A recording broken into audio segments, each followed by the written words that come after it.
Hello everyone, আজকে আপনাদেরকে দেখাতে চলেছি মানে একটু ফ্রাইড রাইসের মতো করছি।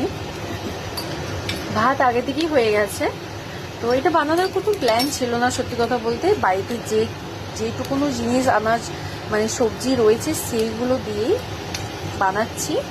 শুধু একটু মন করলো যে আজকে অ্যাকচুয়ালি না বৃহস্পতিবার আর আমাদের নিরামিষ হচ্ছে বাড়িতে। তো আলু ভাজা, বেগুন ভাজা, ডাল আর ভাত অলরেডি এই যে হয়ে গেছে দেখুন। তো আমার মন করলো যে একটুখানি, যেমন দেখুন এখন শীতের বাজারে গাজর আর মটর তো সবসময় অ্যাভেলেবেল থাকে আর ধনে পাতা, তো যার কারণে ভাবলাম একটু কি কয়েকটা মশলা দিয়ে ভাতগুলো একটু জাস্ট ফ্রাইড রাইসের মতো করে নিই, তো খুবই টেস্টি লাগবে, তাই না? তো চলুন স্টার্ট করা যাক। যেহেতু সর্ষের তেল দিয়ে বানাচ্ছি, সর্ষের তেলটা ভালো করে গন্ধটা চলে গেলে তেজপাতা দিয়ে দেবো। আর জিরেটা তো দেখানো হলো না, জাস্ট একটুখানি জিরে দিয়ে দেবো।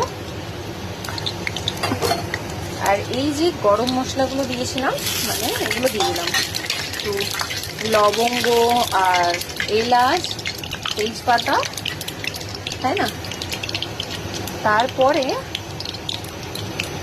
গাজর, মটর এগুলো সবগুলো দিয়ে দিলাম।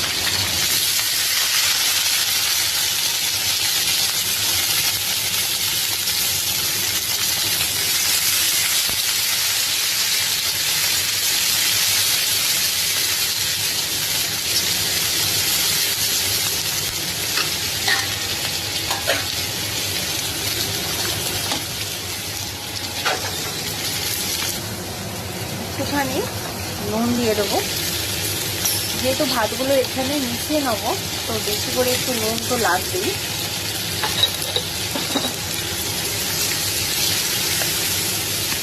তারপরে এই একটু হলুদ দিয়ে দিলাম।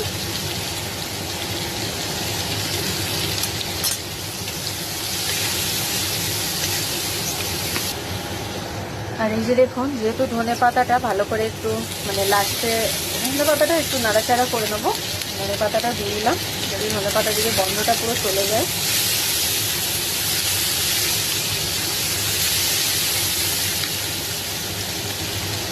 এবার এই যে দেখুন, জিরে গুঁড়ো, ধনে গুঁড়ো, সামান্য একটু লঙ্কা গুঁড়ো দিয়ে দেবো। ভালো করে মশলাগুলো নাড়াচাড়া করে নেবো।